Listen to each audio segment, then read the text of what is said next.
त्यसैले हामीले हृदयमा श्री कृष्ण परमात्मालाई विराजमान गराउनु छ। अरूको फोटो राखेर के काम हो कि होइन? कतिको याद आउँछ? प्रेम भयो भने त्यसैको यादमा जीवनै स्वाहा हुन्छ। एकछिन देखिएन भने डरपिन्छ अनि केही वर्ष, केही पल, केही क्षण व्यतीत भएपछि त्यो पनि रहँदैन, स्वाहा हुन्छ। बोले राधे राधे राधे राधे। जय बोलो भागवत भगवान को। कृष्ण कन्हैया लाल की, राधा रानी की। त्यसैले हामीले आफ्नो हृदयमा आफ्नो श्रीहरिलाई राख्नुपर्छ। उहाँलाई राखेर यो मन्दिरलाई मैला बनाउने होइन, यो मनलाई, यो हृदयलाई मन्दिर बनाएर सजाउनु पर्छ। कति सुन्दर छ हेर्नुहोस् त, यति सुन्दर बनाइएको छ।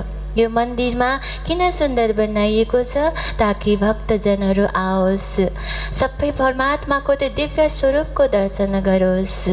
त्यसै गरी हाम्रो यो मनमा पनि त्यसै प्रकार सजाउनु पर्छ। फोहोर गन्दगी भयो भने हामीलाई त मन पर्दैन, मन पर्छ त? पर्दैन नि, होइन? बोले राधे राधे। अनि हाम्रो पनि जीवनमा हामीभित्र धेरै नराम्रा विकारहरू छन् भने त्यहाँ श्रीहरि आएर कसरी बस्नुहुन्छ? परमात्मा कसरी रिझ्नुहुन्छ? परमात्मा कसरी निवास गर्नुहुन्छ? अनि जब हाम्रो हृदयमा परमात्मा नै हुनुहुन्न भने अनि हामीलाई आनन्द कहाँबाट आउँछ? त्यसैले पहिला आफूलाई भित्रबाट शुद्ध गर्नुपर्छ। विचार गर्नुहोस्, एउटा माटाको भाँडामा यदि दही जमाउनु छ भने त्यो भाँडा शुद्ध छैन, गन्दगी छ, फोहोर, दही जमायो भने त्यही मैलो भाँडामा केही सामग्री राख्यो भने त्यो खान योग्य हुन्छ त? हुँदैन नि, होइन? केही स्वाद आउँछ? जम्न त जम्छ, त्यो दही राम्रोसँग जमिन्छ, तर त्यसबाट के आउँछ? दुर्गन्ध आउँछ, मिठास आउँदैन, त्यो राम्रो देखिँदैन, त्यसमा किराहरू लागिछ अनि त्यो खान योग्य हुँदैन। तर त्यही दहीलाई राम्रो भाँडामा सफा गरेर, स्वच्छ बनाएर, पवित्र बनाएर मजाले त्यसलाई जमायो भने त्यो दही के हुन्छ? मिठो हुन्छ, खान पनि योग्य हुन्छ, खाँदा पनि हामीलाई आनन्द आउँछ, हो कि होइन? बोले राधे राधे। त्यस्तै हो, हाम्रो शरीरमा पनि मैलो छ नि त। अनेक प्रकारका नराम्रो कर्म गरेका छौँ, नराम्रो विचार आउँछ, नराम्रो भावना आउँछ, नराम्रो बोलेको हुन्छ, नराम्रो अरूलाई वचन बोलेको हुन्छ। कति नराम्रो छन् यी भित्र। अनि त्यहाँ फेरि के गर्छौँ? भक्ति गर्न खोज्छौँ। मन दूषित छ, भक्ति पूजापाठ गरिन्छ तर पनि आनन्द आउँदैन। कारण यही हो, किनकि त्यसलाई साफ गरिएको थिएन, यी मनलाई साफ गरिएको छैन, यो वाणीलाई साफ गरिएको छैन। आफूले ग्रहण गर्ने अन्न हामीले कस्तो प्रकारको खाइरहेका छौँ? हिंसा गरेर, माछ मछलीलाई ग्रहण गरेर, यो शरीरलाई दूषित बनाएर अनि त्यहाँबाट भक्ति गर्न खोज्छौँ। त्यसरी हुँदैन नि त।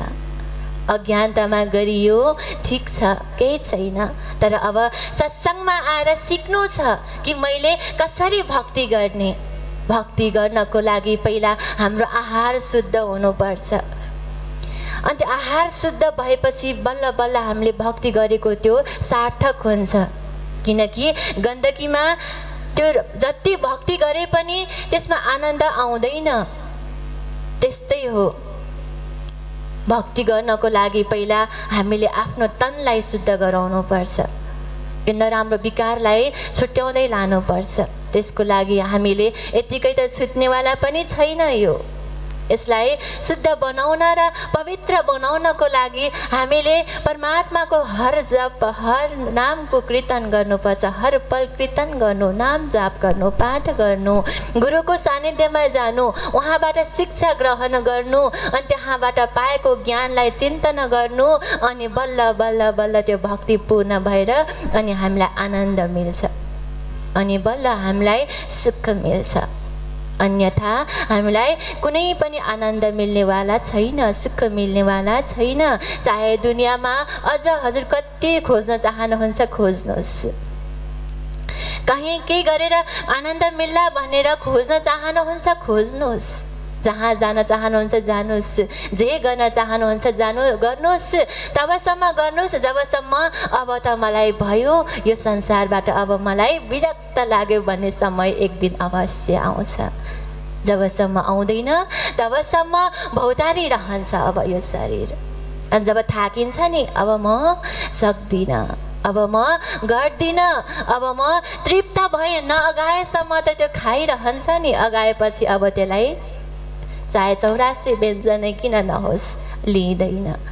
त्यसैले पहिला परमात्माले आफ्नो भक्त बनाउनु भन्दा पूर्व संसारबाट तृप्त बनाइदिनुहुन्छ। अनि जब यो संसार भन्ने केही रहेनछ भन्ने जब संसारबाट विरक्त लागेर यो सबैतिरबाट विरक्तिएर हिँडिन्छ नि, अब गरिएको त्यो भक्ति सार्थक हुन्छ। सिकाएर गरिएको त्यो सिर्फ एउटा नियम मात्र हुन्छ, तर जानिएर इच्छाले आफ्नो खुल्ला हृदयले गरेको जुन कर्म छ त्यो चाहिँ प्रेम हुन्छ। त्यसैले परमात्मासँग जोड्याउँछ। त्यसैले प्रयत्न गर्नुहोस्, कोसिस गर्नुहोस्। संसारबाट तृप्त नभए पनि अझै पनि खोजी गरिराख्नुहोस्, जुन दिन परमात्माको कृपा हुन्छ। परमात्माको कृपा बिना त हामीलाई यो सुलभ छैन, दुर्लभ छ। जुन दिन कृपा हुन्छ तब जुन दिन हजुरको हृदयमा आउँछ नि, अब मैले मेरो परमात्माको नाम लिनुपर्छ, म अब सत्सङ्गमा जानुपर्छ, अब यो काम धन्दामा म कति व्यस्त हुने, अब केही समय त अब जसले जसुकै भनोस् अब म चाहिँ हरिको कीर्तन गर्न जानुपर्छ भने जुन दिन हजुरको हृदयमा त्यो भाव आयो नि, सोच्नुहोस् अब हजुरको समय आयो, अब हजुरको भक्ति उजागर भयो, अब त्यो अङ्कुरित भयो। अब त्यो अङ्कुरित भए पश्चात त्यो हुर्किनको लागि कुनै समय लाग्दैन, किनकि त्यो बिरुवा उम्रिनु मात्र पर्छ, निस्किनु मात्र पर्छ। उसले त्यो हर चिजलाई सहनको लागि तत्पर हुन्छ। त्यो एउटा अन्नलाई हामीले दानालाई यहाँ हामी रोप्छौँ, त्यो भूमिमा राख्छौँ नि, होइन? त्यो राखेपछि जति राखेको छ त्यो सबै त उम्रिँदैन नि त, उम्रिन्छ? उम्रिँदैन। जसले सङ्घर्ष गर्यो, जसलाई प्राण मिल्यो, उसले त्यो माटोबाट फुटेर एउटा बीज रूप भएर आउँछ। अनि त्यो बीज भए पश्चात अब उसले के गर्छ? सङ्घर्ष गर्छ, त्यसले घाम सहन्छ। अहिले एकछिन बाहिर जानुहोस् त, आउनु र जानुको नाटक गरेर जीवन बिताउनु छ, आउनु र जानुको नाटक गरेर जीवन बिताउनु छ। हृदयमा कृष्णको फोटो छ, जीवन हाम्रो छोटो छ, हृदयमा कृष्णको फोटो छ, जीवन हाम्रो छोटो छ। हाँसेर भए पनि रोएर भए पनि जीवन बिताउनु छ, हामीले जीवन बिताउनु पनि रोएर भए पनि जीवन बिताउनु छ।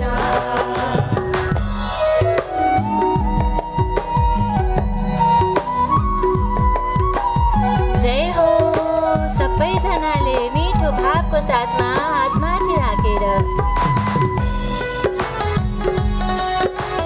को राजा को जोगी आएपछि जानै पर्छ, त्यसैले हृदयमा कृष्णको नाम राख्नुपर्छ।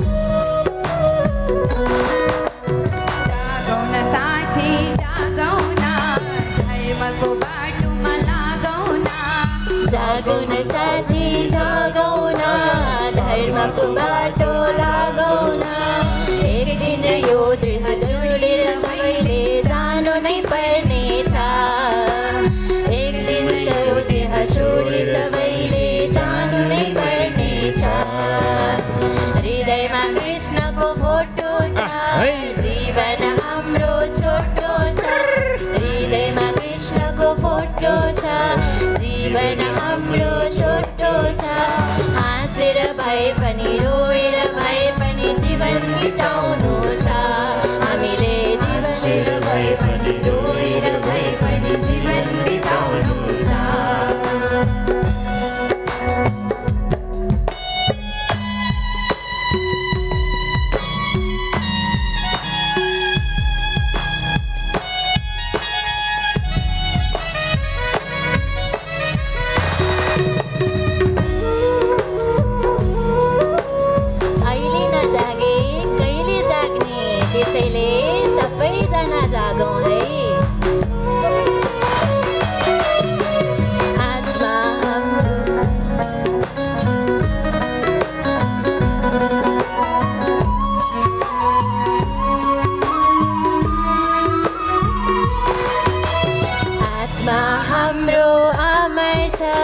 दिव्य धाममा पुर्याउनु छ आत्मा हाम्रो अमर छ दिव्य धाममा पुर्याउनु छ आत्मा हाम्रो अमर छ दिव्य धाममा पुर्याउनु छ आत्मा हाम्रो अमर छ दिव्य धाममा पुर्याउनु छ आत्मालाई शान्ति दिएर हामीले जीवन बिताउनु छ आत्मालाई शान्ति दिएर हामीले जीवन बिताउनु छ हृदयमा कृष्णको फोटो छ जीवन हाम्रो छोटो छ हृदयमा कृष्णको फोटो छ जीवन हाम्रो छोटो छ हाँसेर भए पनि रोएर भए पनि जीवन बिताउनु छ हाँसेर भए पनि रोएर भए पनि जीवन बिताउनु छ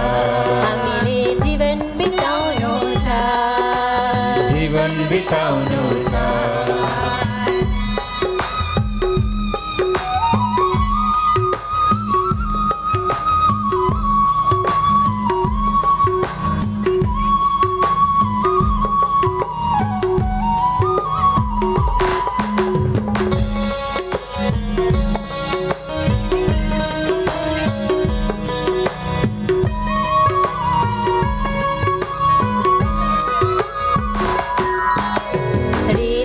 कृष्णको फोटो छ जीवन हाम्रो छोटो छ हृदयमा कृष्णको फोटो छ जीवन हाम्रो छोटो छ हृदयमा कृष्णको फोटो छ जीवन हाम्रो छोटो छ हृदयमा कृष्णको फोटो छ जीवन हाम्रो छोटो छ हाँसेर भए पनि रोएर भए पनि जीवन बिताउनु छ हाँसेर भए पनि रोएर भए पनि जीवन बिताउनु छ हामीले हाँसेर भए पनि रोएर भए पनि जीवन बिताउनु छ हाँसेर भए पनि रोएर भए पनि जीवन बिताउनु छ हामीले हाँसेर भए पनि रोएर भए पनि जीवन बिताउनु कृष्ण कन्हैया लाल की राधा रमन लाल की